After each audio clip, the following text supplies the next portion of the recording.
Hello students, welcome to my YouTube channel. उम्मीद है आप सभी लोग अच्छे होंगे, स्वस्थ होंगे, अपने घरों पर होंगे, मास्क लगा रहे होंगे और अपनी हाइजीन का ख्याल रख रहे होंगे।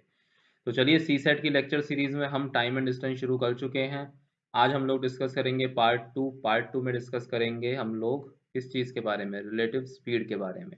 तो कोई समय व्यर्थ ना करते हुए सीधा शुरू करते हैं अपना आज का टॉपिक और देखते हैं हमारे पिटारे में क्या है। Relative speed when objects are moving in opposite direction और when objects are moving in same direction, ये दो कंडीशंस बनती हैं। लेकिन रिलेटिव स्पीड होती क्या है? जब दो ऑब्जेक्ट साथ में मूव कर रहे होते हैं तो उन दोनों की जो स्पीड है वो एक दूसरे के रिलेटिव कैलकुलेट करी जाती है, उसे ही बोला जाता है रिलेटिव स्पीड। अगर ऐसा होता सिर्फ एक ही ऑब्जेक्ट मूव कर रहा होता तो वहां पे रिलेट करने के लिए, दोनों के बीच में कोई रिश्ता, कोई रिलेशन एस्टेब्लिश करने के लिए कोई दूसरा ऑब्जेक्ट होता ही नहीं, एक ही ऑब्जेक्ट मूव कर रहा है। लेकिन यहाँ पर दो ऑब्जेक्ट मूव कर रहे हैं। जब दो ऑब्जेक्ट मूव करेंगे तो उनके बीच में कुछ रिलेटिव नेस होगी और उस रिलेटिवनेस को ही बोला जाता है रिलेटिव स्पीड। तो when objects are moving in opposite direction, इसका मतलब क्या है?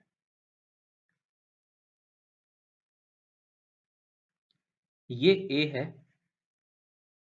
और ये बी है। ए की स्पीड कुछ x किलोमीटर पर आवर थी और बी की स्पीड कुछ y किलोमीटर पर आवर थी। ये ऑपोजिट डायरेक्शन में आ रहे हैं, इसका मतलब एक दूसरे की तरफ आ रहे हैं, टुवर्ड्स ईच अदर। जब ये एक दूसरे की तरफ आएंगे, इसका मतलब दो जो भी इनके बीच में डिस्टेंस है, ये दोनों उसको ज्यादा तेजी से कैलकुलेट कवर करेंगे, क्योंकि ये एक दूसरे की ओर आ रहे हैं। मतलब ए भी बी की तरफ बढ़ रहा है और बी ए की तरफ बढ़ रहा है, इसका मतलब डिस्टेंस ज्यादा जल्दी कवर होगा। यानी ऐसा क्यों होता है? क्योंकि इन दोनों की रिलेटिव स्पीड्स ऐड हो जाएंगी। क्या हो जाएगी इनकी relative speed? X plus Y. ठीक है। फिर सेकंड केस में when they are moving in same direction, इसका मतलब ए ऐसे चल रहा है और इसके आगे कहीं बी चल रहा होगा, इस तरीके से। ए की speed x kilometre per our है और बी की speed y kilometre per our है। तो इनकी जो रिलेटिव स्पीड हो जाएगी वो x माइनस वाई होगी। और यहाँ पर एक कंडीशन है, x minus Y kilometre per hour इनकी रिलेटिव स्पीड हो जाएगी, और एक कंडीशन ये है कि x must be greater than y। x must be greater than y। अगर ऐसा नहीं हुआ, अगर x y से छोटा होगा, तो इसका मतलब क्या होगा? a कभी भी b को क्रॉस ही नहीं कर पाएगा, a कभी भी b के बराबर पहुंच ही नहीं पाएगा अगर x kilometre per our y kilometre per our से छोटी होगी। तो ऑब्वियसली अगर मैं आपके आगे चल रहा हूँ 50 किलोमीटर पर घंटे की स्पीड से और आप मेरे पीछे आ रहे हैं, ठीक है, कुछ 40 किलोमीटर पर घंटे की स्पीड से, तो मैं तो हमेशा, मेरे और आपके बीच का डिस्टेंस हमेशा इंक्रीज ही होता रहेगा। आप कभी भी मेरी मेरी बराबरी कर ही नहीं पाएंगे, आप कभी भी मुझे ओवरटेक कर ही नहीं सकते हैं। तो इसलिए जो भी ऑब्जेक्ट पीछे चल रहा है उसकी स्पीड आगे वाले ऑब्जेक्ट से बड़ी होनी जरूरी है, अदरवाइज वो कभी भी आगे वाले ऑब्जेक्ट को क्रॉस नहीं कर पाएगा। A bus is moving with 30 kilometre per our ahead of a car moving at 50 kilometre per our. क्या कंडीशन है? ये एक बस है और हमारी बस चल रही है 30 किलोमीटर पर आवर पर। उसके पीछे एक गाड़ी आ रही है हमारी, और गाड़ी की हमारी स्पीड है 50 किलोमीटर पर आवर। ये बस ऐसे जा रही है इस डायरेक्शन में और इसके पीछे हमारी कार आ रही है। क्या कहता है? How many kilometre apart are they if it takes 15 minutes for the car to catch bus. तो ये डिस्टेंस हमें कैलकुलेट करना है। दोनों मूव कर रहे थे और कार ने बस को 15 मिनट्स में ओवरटेक कर लिया। अब सबसे पहली चीज तो यहाँ पर ध्यान रखनी है, यूनिट्स कन्वर्ट करनी पड़ेंगी। ये 30 kilometre per our, 50 kilometre per our और टाइम दे दिया 15 मिनट्स में। तो पहली चीज कर लेते हैं, इनकी रिलेटिव स्पीड कितनी होगी? 50 minus 30, 20 kilometre per our. Time कितना लिया उसने? 15 मिनट्स। 15 मिनट्स का मतलब क्या हो गया? 15/60 आवर, दैट इज 1/4 आवर। इसका मतलब गाड़ी जो है, गाड़ी इस रफ्तार से चल रही थी। ये रिलेटिव स्पीड हो गई ना। देखिए, रफ्तार 20 किलोमीटर पर आवर कैसे रह गई? क्योंकि बस भी मूव कर रही है। अगर बस स्टेशनरी होती तो रफ्तार आप 50 किलोमीटर पर आवर ही लेते, क्योंकि बस भी मूव कर रही है। इसलिए बस की स्पीड उसकी स्पीड में से माइनस करनी पड़ेगी, तो ही आपको कार की एग्जैक्ट स्पीड, नेट स्पीड आपको पता चल पाएगी कि एग्जैक्टली में कार बस को किस स्पीड से फॉलो कर रही है। तो किस स्पीड से फॉलो कर रही है? 20 किलोमीटर पर आवर से फॉलो कर रही है। तो डिस्टेंस उसने ये टोटल डिस्टेंस उसने 1/4 आवर में कंप्लीट कर लिया। तो डिस्टेंस होता क्या है, स्पीड इनटू टाइम। स्पीड है 20, डिस्टेंस है 1/4 यानी 5। इसका मतलब बस जो है वो गाड़ी से 5 किलोमीटर आगे थी। तो हमें क्या पूछा था, हाउ मैनी किलोमीटर अपार्ट थे। तो बस जो है वो गाड़ी से 5 किलोमीटर आगे थी। हमारा आंसर होगा 5 kilometre per hour. Next question, two trains leave Delhi for Dehradun at 10 a.m. and 10:30 a.m. respectively and travel 120 km per hour and 150 km per hour respectively. How many kilometer from Delhi will the two trains meet? इस question को बहुत ध्यान से समझिएगा। ये दिल्ली है और ये मेरा देहरादून है, ठीक है जी। यहाँ पर ये थी गाड़ी नंबर ए और गाड़ी नंबर बी। गाड़ी नंबर ए की जो स्पीड थी वो थी 120 किलोमीटर पर आवर। इस क्वेश्चन को बहुत ध्यान से समझिएगा। और इसने चलना शुरू करा, कितने बजे चलना शुरू करा है, इसने चलना शुरू करा है 10 AM पर। ये गाड़ी नंबर बी है, इसकी स्पीड थी 150 किलोमीटर पर आवर और इसने चलना शुरू करा है 10:30 AM पर। इसका मतलब गाड़ी नंबर बी ने आफ्टर 30 मिनट्स चलना शुरू करा है। तो गाड़ी नंबर जो ए थी, ट्रेन नंबर जो ए थी, वो 30 मिनट्स में कुछ डिस्टेंस कवर कर चुकी होगी। कितना डिस्टेंस कवर कर चुकी होगी, अगर वो 1 घंटे में 120 किलोमीटर कर रही है तो आधे घंटे में कितना करेगी, 60 किलोमीटर। वो यहाँ कहीं पर होगी 60 किलोमीटर पर आवर। ठीक है। अब जब बी ट्रेन चलना शुरू करेगी 150 किलोमीटर पर आवर पर, तो वो ए ट्रेन से कितना पीछे होगी, ये ए ट्रेन है, ठीक है जी। वो ए ट्रेन से कितना पीछे होगी, 60 kilometre per our. 60 kilometre per our नहीं, 60 किलोमीटर पीछे होगी। जब बी ट्रेन चलना शुरू करेगी तो ए ट्रेन ऑलरेडी 60 किलोमीटर चल चुकी होगी, तो बी ट्रेन ए ट्रेन से 60 किलोमीटर पीछे होगी। तो बी और ए के बीच का डिस्टेंस कितना बन गया, कुल मिला करके 60 किलोमीटर बन गया, ठीक है ना। बी की स्पीड 150 है, ए की स्पीड 120 है, दोनों सेम डायरेक्शन में मूव कर रहे हैं, तो रिलेटिव स्पीड हो गई 30 किलोमीटर पर आवर। तो इस 60 किलोमीटर को चलने में 30 किलोमीटर पर आवर की स्पीड से कितना टाइम लगेगा, 2 घंटे लगेंगे, ठीक है। इसका मतलब क्या हुआ, आफ्टर 2 आवर्स, आफ्टर 2 आवर्स किसके टाइम से, बी के टाइम से, आफ्टर 2 आवर्स ऑफ बी's टाइम ये दोनों ट्रेन्स मीट करेंगी। लेकिन उसने क्वेश्चन में क्या पूछा है, how many kilometres from Delhi will the two trains meet. देखिए 2 घंटे चलने के बाद ये दोनों ट्रेन्स मिली हैं, तो 2 घंटे में बी कितना चल चुकी होगी, 300 किलोमीटर चल चुकी होगी, ठीक है। और ए कितना चल चुकी होगी, 2 घंटे में नहीं, ए कितना चल चुकी है, ए टोटल चल चुकी है 2 घंटे तो ये और 30 मिनट वो और चल चुकी है। तो ए ने कितना कवर कर लिया होगा, ए ने भी 300, ए के लिए टाइम कितना हो गया, 2.5 घंटे। ए चल चुका होगा 2 आवर्स एंड 30 मिनट्स।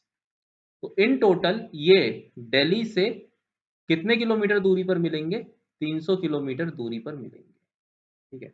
अब आप लोगों का सवाल ये हो सकता है कि सर ए और बी के बीच में डिस्टेंस तो 60 किलोमीटर था, तो वो दिल्ली से 300 किलोमीटर दूरी पर कैसे मिले, 60 किलोमीटर पर कैसे। देखिए सिचुएशन कुछ ऐसी थी, बी एंड ए के बीच में डिस्टेंस हो गया 60 किलोमीटर। वो इस पॉइंट से चलना शुरू करा, ये दिल्ली का पॉइंट था, ये इसकी स्पीड 150 और इसकी स्पीड 120। अब इनके बीच का 60 किलोमीटर था। अब बी को एक तो ये 60 किलोमीटर कवर करना था, उसके बाद ए भी तो कॉन्टिन्यूसली मूव करता जा रहा है ना, और बी भी कॉन्टिन्यूसली मूव करता जा रहा है। इसका मतलब ये दिल्ली से और ज्यादा दूर निकलते चले जाएंगे।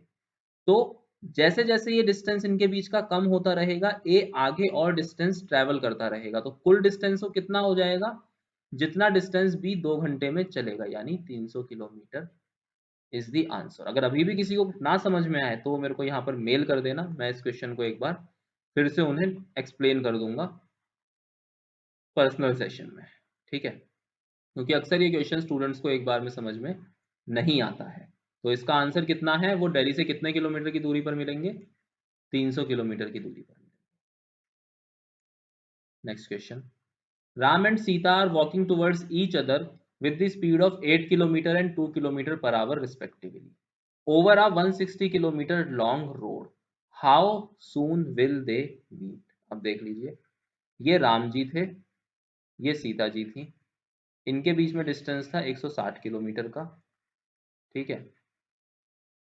राम जी चल रहे थे 8 किलोमीटर पर आवर की स्पीड से और सीता जी चल रही थी 6 किलोमीटर पर आवर की, सॉरी 2 किलोमीटर पर आवर की स्पीड से। सीता जी बहुत धीरे चल रही थी, दोनों ऑपोजिट डायरेक्शंस में आ रहे थे, इसका मतलब एक दूसरे की तरफ आ रहे थे, तो इनकी रिलेटिव स्पीड कितनी हो गई, 8 + 2 यानी कि 10 किलोमीटर पर आवर इनकी रिलेटिव स्पीड हो गई। टाइम कितना लगेगा कवर करने में, 160/10, इसका मतलब 16 hours.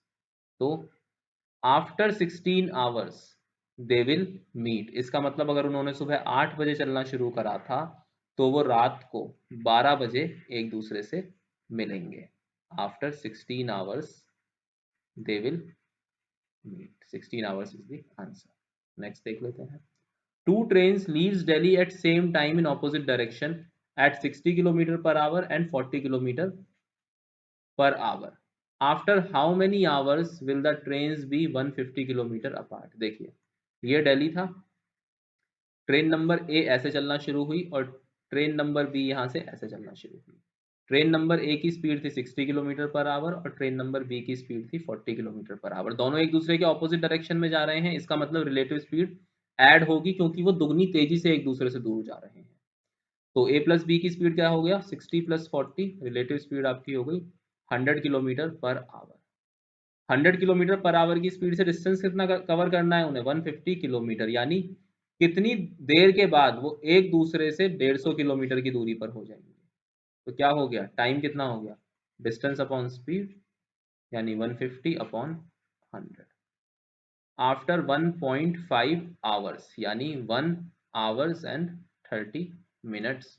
After 1 hour and 30 minutes A और बी एक दूसरे से 150 किलोमीटर की दूरी पर होंगे। अगला सवाल, A worker reaches his factory 3 minutes late, walking at 5 kilometer per hour, and 7 minutes early, walking at 6 kilometer per hour. The distance between house and factory.